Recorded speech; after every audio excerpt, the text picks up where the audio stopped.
F1 or F1 the movie, depending on which website you're looking at, is Brad Pitt's Top Gun Maverick on wheels, or at least that is how it has being marketed as, because obviously this is the same director, Joseph Kosinski, as Top Gun Maverick. So with him coming down to the ground in these fast race cars, you can expect a lot of the same thrills that we got out of Top Gun Maverick. Now, does F1 quite live up to those highs that Maverick did? Not necessarily, but I still had a pretty fun time with this one. Let's get into it. This film follows Sonny Hayes, played by Brad Pitt, who is brought back into Formula One after 30 years by his longtime friend Ruben, played by Javier Bardem, who now owns a Formula One team. And Ruben wants Sonny to be his team's number one driver and lead him to a win, otherwise Ruben risks losing the team. The other driver, Joshua Pierce, played by Damson Idris, on this team is an arrogant, young, cocky, but very talented driver. So all of this to say, you've probably heard of all of these story beats before. I mean, if you've seen a single underdog sports movie in your life, you're going to be able to see almost everything coming before the movie even starts. Like, there's so much in here that is just so predictable, from Brad Pitt, the old, tough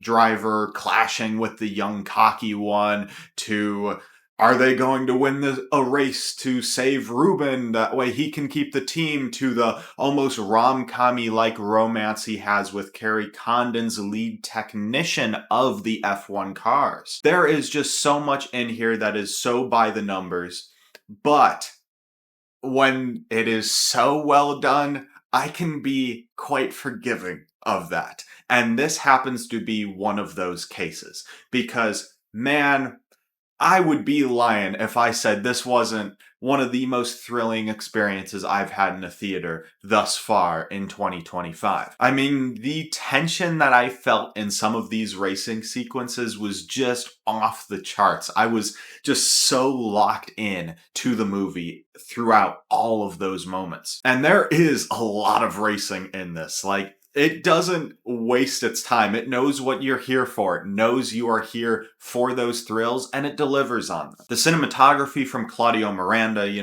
he just continues to prove why he's one of the best DPs in the business today, because the way he is just able to film this stuff, this high-octane action, whether in the planes or in the cars, he is a master of this stuff. And you pair those visuals with the excellent loud sound design, and you got a film where it is worth that IMAX ticket price to experience it on a technical and sensory level. All of the performances in this film are very good. Brad Pitt, it's not like top 3 Brad Pitt performances. He doesn't do quite as much emotionally as Tom Cruise did in Maverick, but the movie star charisma is just undeniable. He is very good in here. Damson Idris does a really good job with his character, even if it is kind of thinly written. He isn't given too much to do, but with what he is given, he sells it very well. Javier Bardem has really great chemistry with everyone in here, especially Brad Pitt. Some of the funniest moments come from their interactions.